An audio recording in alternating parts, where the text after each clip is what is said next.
guys, welcome back to NSEN.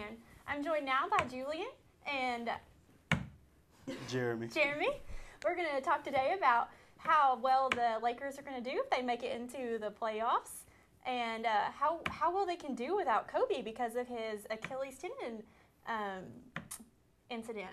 Guys, how do you think they're going to do? Well, first of all, wait, do you think they're going to make it to the playoffs? They are. Yeah, they will. They will. Okay. They will. But my thing is, anybody who speculates that Dwight Howard can lead the Lakers through the daunting journey, which is the playoffs, is just wrong. Okay, there is no possible way Dwight Howard can lead the Lakers into the playoffs because we know that during the playoffs, He did it before.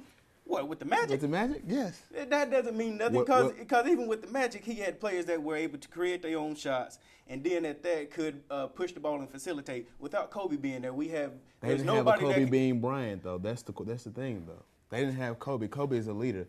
He's the only leader on their team. He's a scorer. He's done it all. He's made a great history. But with who the else Lakers. who else on this Laker roster now can create their own shot and also facilitate and get people their own shot as well? I feel like Jody Meeks can actually do it. You actually. got to be joking. I'm so serious. You got to be joking. When Steve Nash come back, Steve Nash can do. He's very offensive, Okay. but in essence, still he's not the best defensive player around on the team. Jody Meeks is not a player that can create his own shot. He is one that has to set up behind the three and has to have time to be able to get the ball off. But if we don't have a man that can shoot, then we definitely have big men down there. We have Dwight. Dwight has improved a lot this season after he's gotten his shoulder fixed and everything. And Powell's came back. Powell's put in a great, big effort to come back and show a lot of good gameplay. So I think they can do it. But you saying that Dwight Howard can lead the Lakers through the playoffs? Oh, yes. And possibly to the Western Conference Finals. I wouldn't say the finals. They'll go far, but they won't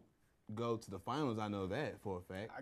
I just don't see it. And I'm a Laker fan, and I'm saying this it just can't happen because Dwight Howard, even as good as he is, he's only shooting 49% from the free throw line, which is abysmal. Okay, and we know that during the playoffs, Shaq did it. Okay, but Shaq was a more prolific scorer down low than what Dwight Howard is. That is true.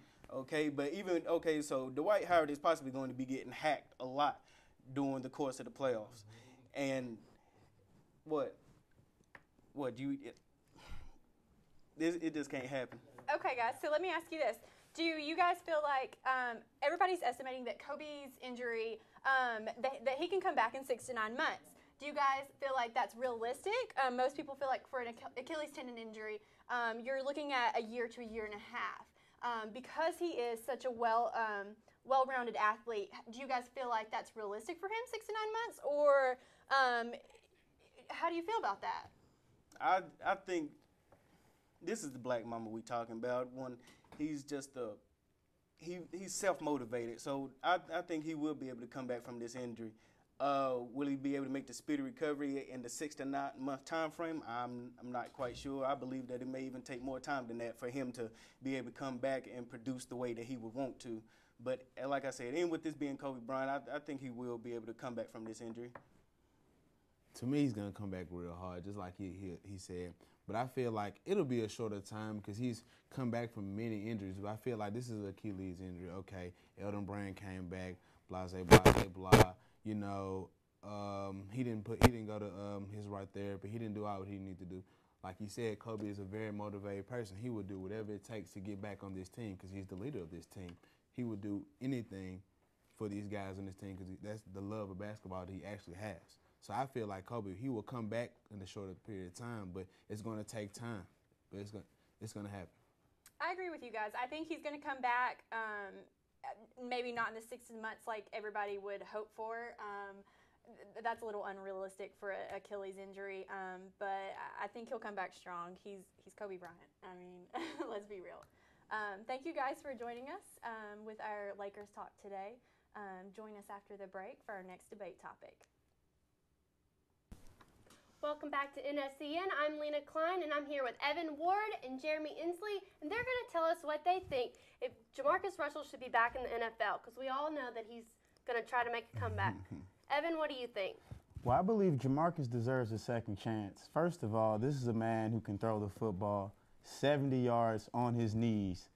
He has the arm strength, the accuracy, and just pure potential to be a good NFL quarterback.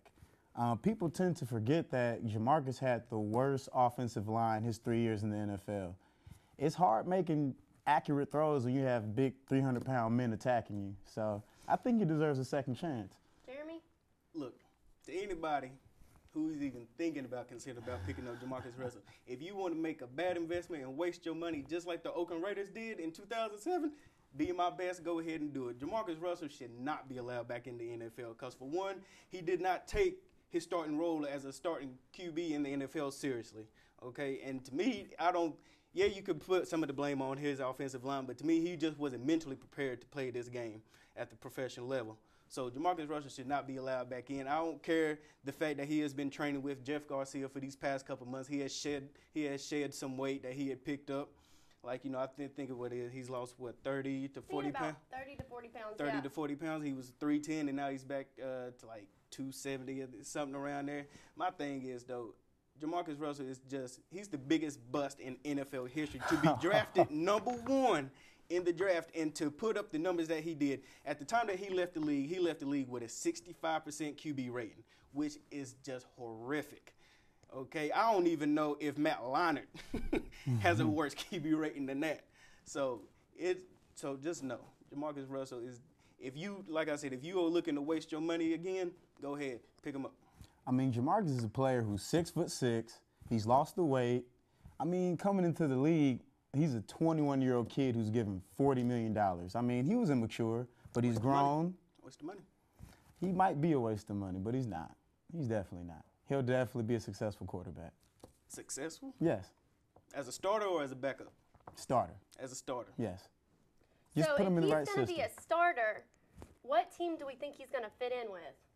I believe he can fit in with either the Cleveland Browns or Arizona Cardinals. And even the Bills. The Bills, they're a team where no quarterback's been successful. They've tried Ryan Fitzpatrick. He's terrible. I believe Jamarcus can come in, take Ryan's spot. He finally has a better core of wide receivers. I mean, he had Randy Moss when Randy didn't feel like playing. He really had nobody to throw to, nobody to block for him. He has a decent offensive line, a great coaching staff. I believe he'll be successful. Okay, because, and with that, Ryan Fitzpatrick has now moved on to the Tennessee Titans, where he's the backup for Jake Locker. But you think Jamarcus Russell can adapt to the up-tempo play style that they have now? Definitely. Definitely, you think so? I don't see it because, and with that, you have to be able to make quick decisions and you have to be able to elude tackles in the backfield. And I don't see Jamarcus Russell being able to do neither. I mean, he's a shifty athlete, believe it or not. He's kind of like a Ben Roethlisberger. He's a big guy, but he's shifty. He's hard to bring down. He can make some people miss.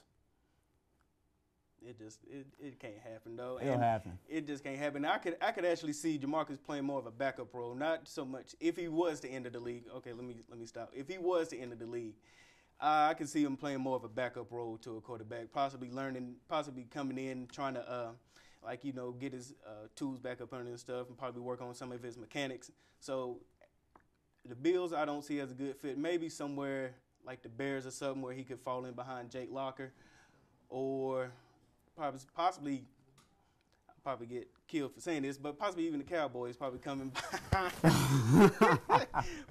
behind Tony Romo and possibly trying to learn behind him. But to come in and be a starter, that just would not be a good look for him at all. Who has a better arm than Jamarcus Russell in the NFL though, strength-wise?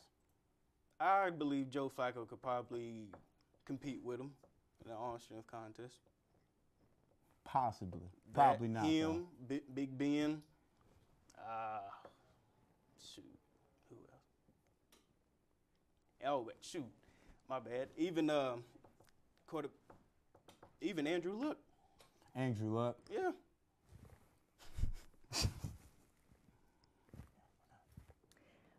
Well, that's all the time we have for tonight. Thank you for joining us this week. I'm Lena Klein.